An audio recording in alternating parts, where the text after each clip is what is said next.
On est mi-février 2015. J'ai commencé à manger cru il y a un an, hein, en majorité cru. Pour fêter ça, j'ai décidé de me faire une auto-interview. Donc ce soir, je reçois moi-même. Bonsoir Thibaut. Bonsoir Thibaut, merci de m'avoir invité. Dis-nous un petit peu comment tout ça a commencé, pourquoi tu t'es lancé là-dedans, pourquoi tu as décidé de faire cette transition alimentaire vers ce régime assez extrême ou disons hors du commun. Je suis tombé sur une vidéo de Thierry Casasnovas qui prétendait ou voilà, qui avait l'air de pouvoir soigner à peu près toutes les maladies possibles et inimaginables rien que par l'alimentation vivante, par les cures de jus, le jeûne, etc. J'ai continué à regarder des vidéos. Dès le début, j'avais pris beaucoup d'informations. Et à la fin, on arrive à un stade, on se dit, on a le choix tous les jours de ce qu'on met dans sa bouche, de ce qu'on avale. C'est bien beau de regarder des vidéos, mais le meilleur test, c'est quand même de se lancer et de faire par soi-même. Mon argument principal, hein, à la suite de ces visionnages, ça a été de me dire, Thibaut, t'es en voyage, t'as plus de mutuelle, t'es en mode un peu cheap et tout ça. Si tu peux ne plus être malade, ça sera déjà un gros avantage pour ton mode de vie actuel. Donc mon premier argument, ça a été la santé. Ensuite, j'ai vu aussi, donc Thierry nous disait que c'était une reconnexion avec la nature. Ça m'a beaucoup marqué parce que j'ai lu un bouquin de Edgar Morin, puis j'ai lu le bouquin aussi de Jérémy Rifkin. Leur conclusion, quand on leur parle du monde actuel et de ce qui ne va pas, c'est justement la déconnexion de notre société, de l'humain, avec la nature. Donc quand j'ai entendu plusieurs fois, à plusieurs reprises que le crudivoïde c'était une reconnexion avec la nature, ça m'a interpellé. Il y a aussi tout ce qui est côté réduction de l'empreinte carbone, parce que on réduit énormément ses déchets, le fait d'arrêter la viande qui est un des principaux problèmes du réchauffement climatique. Et puis une fois qu'on a expérimenté, après il y a énormément d'autres avantages et bienfaits qui s'ajoutent à ça.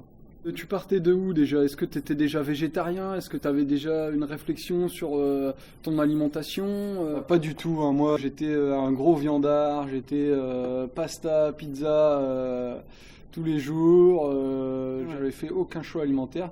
Donc je suis parti vraiment du jour au lendemain de rien à tout. Et quand on commence un peu cette alimentation, il me semble bien qu'on passe par une phase qu'on appelle la détoxination. En venant d'un régime complètement classique, on va dire, comment s'est passée ta détoxination avec cette transition assez rapide? Le plus gros de ma détoxination, ça a été pendant ce premier mois et demi en Égypte. Je suis passé directement à un mode 100% fruits le matin et salade midi et soir.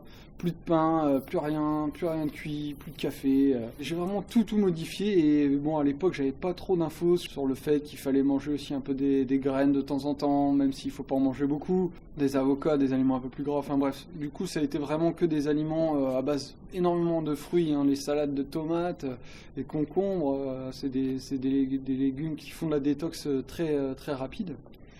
Donc pendant ce mois et demi, je crois que j'ai perdu facilement 10-15 kilos. J'ai toujours pesé autour de 77 kilos. Dans les mois qui ont suivi, je suis descendu maximum à 60 kilos, donc 17 kilos de moins quand même. Et maintenant, je suis plutôt autour de 64, 65. Donc pendant un mois et demi, qu'est-ce qui se passe? Il se passe que déjà, on a des selles liquides, on va moucher, on va couler du nez énormément.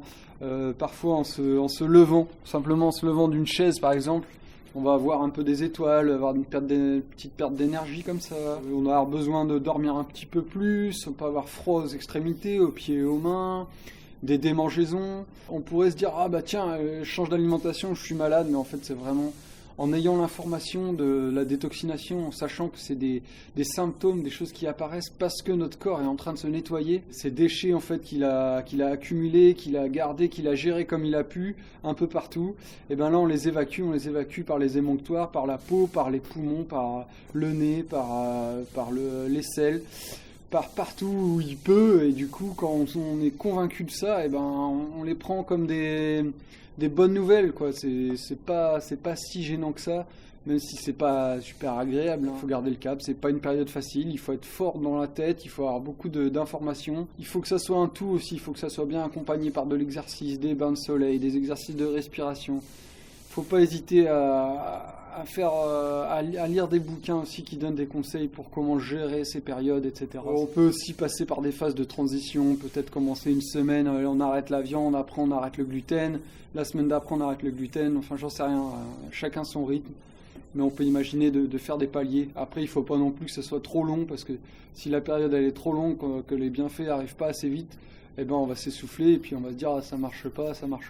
Quels sont les bienfaits de cette alimentation? Qu'est-ce qui t'est arrivé à toi? Qu'est-ce que tu as vu comme changement? C'est là où ça devient super intéressant. Au début, on se dit, bon tiens, je vais changer d'alimentation. C'est une idée comme ça et en fait, on se rend compte que c'est un mode de vie. Ça ne fait pas changer que l'alimentation, quoi. Ça fait changer énormément de choses. Les bienfaits, déjà, il y en a qui vont arriver très rapidement.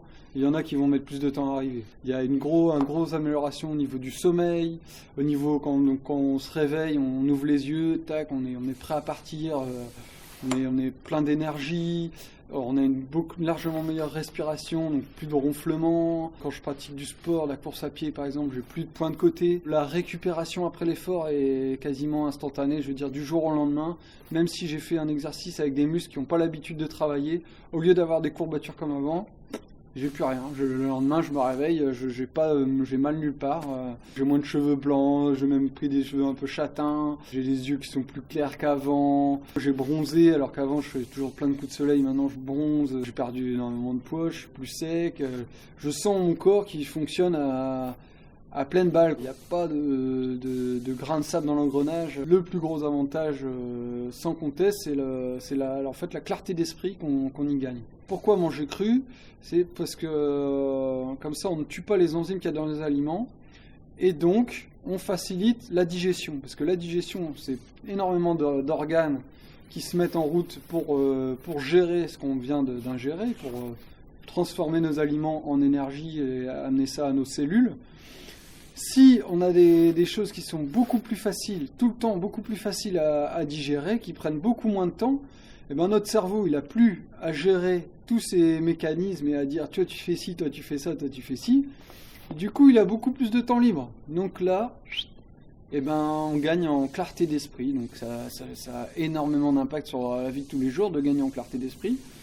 Déjà, on est beaucoup plus serein, on est beaucoup plus calme. Moi, j'étais un peu le clown de service.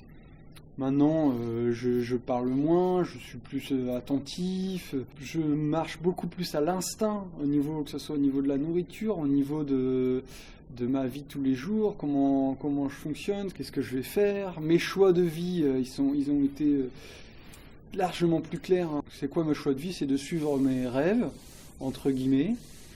Je suis inspiré par la phrase de Gandhi qui dit incarne le changement que tu veux voir dans ce monde. Moi dans la vie j'ai 2 passions, le VTT, voilà, les gros jumps. Ma deuxième passion c'est le voyage, donc là ça fait déjà 2 ans que je voyage. Et ben je continue à voyager en VTT, rencontrer des gens, découvrir des nouvelles choses. Tout ça, c'est ce qui me plaît et j'ai tout quoi dans mon voyage actuel, j'ai tout ce qui me plaît. Et j'ai pas de doute en fait. Donc j'ai pris cette décision. Tiens, en juin, et en septembre, je repartirai de France, je traverserai l'Europe en VTT, je viendrai passer 4 mois ici et je repartirai en France en VTT. Donc traverser de l'Europe dans les 2 sens, comme ça, j'avais jamais fait de voyage en vélo. Hein. J'ai voyagé en stop, mais j'ai jamais voyagé en vélo. J'ai jamais eu aucun doute. Je suis rentré en France, tac, j'ai acheté un vélo. Boum, un sac à dos, c'est parti quoi, et aucun doute, c'est quelque chose, je pense pas que je pouvais pas fonctionner comme ça avant quoi. Et j'ai beaucoup moins de peur, beaucoup plus de pensées positives. Je supporte plus les gens qui se plaignent autour de moi. Ils disent non, ça c'est tes peurs, tu te les gardes. Moi j'ai plus peur, moi je suis serein. Je veux voir la vie du bon côté. On est tous conditionnés dans la peur, dans cette société, quoi. Et là, maintenant, moi, c'est fini, quoi. C'est fini. Je suis plus là-dedans, quoi. Ça, c'est clair. Et ça vient de mon changement alimentaire. C'est des trucs, on s'y attend pas, quand même. Ça fait plaisir, mais dis-moi, il y a quand même des côtés un petit peu difficiles, j'imagine, quand on dit, tiens, je vais décider de manger de telle manière, qui qui est complètement différente de la manière de la plupart des gens dans notre société. Je veux dire, toi, bon, ok, quand tu étais en Turquie, ici, avec que des gens qui, dans un centre de crudivore, c'est facile, mais après, quand tu rentres dans la société, quand tu es retourné en France, par exemple, l'été dernier, comment ça s'est passé avec tes proches, avec tes amis, ta famille? Ça fait de nous, littéralement, ce que je dis, des extraterrestres. On se promène dans la rue, on ne peut pas, il n'y a aucun restaurant qui s'adresse à nous. Les boucheries, les boulangeries, les pâtisseries, les pharmacies, voilà, il n'y a plus rien qui s'adresse à nous, quoi. On n'est plus on est quand on se balade en ville, bon, bah, on n'est pas chez nous, on n'est pas bien, quoi. C'est pas fait pour nous. On est out of the box, comme dit Mehmet, c'est-à-dire en dehors de la société. Alors, bon, déjà, ça va qu'il faut le gérer. Après, avec les proches, les amis, la famille, eh ben, c'est énormément de discussions. Alors, il y a des gens qui sont open, il y a des gens qui ont déjà entendu parler, il y a des gens qui sont déjà végétariens, et puis il y a des gens qui n'en ont jamais entendu parler. Donc là ça crée quand même un choc assez important. Ça a été assez fatigant pour moi, parfois, de toujours devoir argumenter pourquoi tu manges pas ça, et pourquoi tu manges pas ci, et pourquoi tu manges pas ça. Il faut réussir à prendre le devant, à dire bah regarde, est-ce que j'ai l'air d'être pas bien dans ma peau, est-ce que j'ai l'air d'être malade, est-ce que j'ai pas l'air à fond, en pleine santé et tout, et puis d'orienter le débat vers des manières positives, parce que bah, les gens, c'est sûr que parfois ça remet en cause leurs habitudes alimentaires. Donc ça crée des peurs, ça crée des choses comme ça. Donc il faut toujours essayer d'arriver à réorienter le débat vers le côté positif. Oui, mais tu sais, j'ai découvert telle nouvelle chose, telle nouvelle chose, telle nouvelle chose. Les gens ont tendance à voir ça comme une interdiction, et puis quelque chose, on se met énormément de frustration parce qu'on ne peut plus toucher à rien. Sauf qu'on découvre énormément de choses, c'est un nouveau monde qui se découvre, et ça les gens ne réalisent pas. Donc voilà, réussir à réorienter le débat vers le positif, ça a été un gros apprentissage, et qui n'est pas fini. Je vais encore avoir plein de mésaventures ou d'expériences à vivre. Après, on adapte. Il y a des gens, ils sont pas prêts. Moi, j'étais en Palestine, dans un village. Les gens, ils n'ont jamais entendu parler de végétariens. Je vais pas leur parler de crudivores. C'est même pas la peine. J'adapte, et puis des fois, je fais des petits écarts. Voilà, si pendant un repas ou deux, je mange pas cru, je vais à mort, hein, c'est pas grave du tout. C'est un chemin. On est toujours en train de s'adapter à notre entourage, d'améliorer notre argumentation, etc. Donc c'est pas facile. Je dirais à personne, vas-y, c'est facile, tu vois. Non.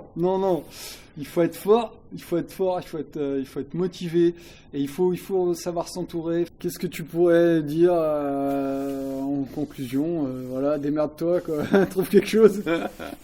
Pour conclure, je dirais qu'à toutes les personnes qui seraient éventuellement intéressées déjà pour éventuellement se lancer, je dirais il y a plusieurs choses. D'abord, prise d'information. Passez des dizaines d'heures à regarder des vidéos, à lire des bouquins. Lisez le plus de bouquins que vous pouvez. Il faut avoir une motivation en béton. Moi, j'ai fait ma transition en mode voyage, tout seul, en stop, enfin voilà. Si vous pouvez vous mettre dans un cadre approprié pour faire votre transition, partez en voyage pendant 2-3 semaines, allez vous isoler, c'est plus facile. D'être dans la nature, c'est beaucoup plus facile. Ayez la confiance aussi qu'une fois que vous avez fait passer un certain moment en étant crudivore, vous aurez beaucoup moins de tentations. Donc voilà, c'est surtout au début, c'est bien aussi de se mettre peut-être un petit peu à l'écart de la société pour faire cette transition. Ça, c'est un des conseils que je pourrais donner. Je vous referai peut-être une vidéo dans un an, hein, pour dire un peu comment c'est au bout de 2 ans, mais en tout cas, au bout d'un an, je peux vous dire que voilà, je suis dedans et j'ai pas envie d'en ressortir. J'ai vraiment envie de continuer là-dedans. Voilà, j'ai expérimenté trop de bienfaits pour revenir en arrière, on va dire. Cette idée là de t'auto-interviewer, ça t'est venu comment? Tu serais pas un peu en train de devenir un peu taré? Tu voudrais dire que la solitude me pèse ici? Non! Ça va! Wouh! Non, Non, des fois j'ai besoin d'exprimer un peu d'émotion et tout ça, mais ici c'est parfait pour le faire, quoi. Ah,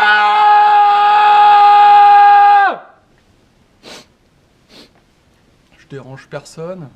Je dérange personne et ouais, non, si on me demande aujourd'hui s'il faudrait quand même qu'il y ait des gens qui me rejoignent, je dirais oui. C'est pas un appel au secours, mais presque.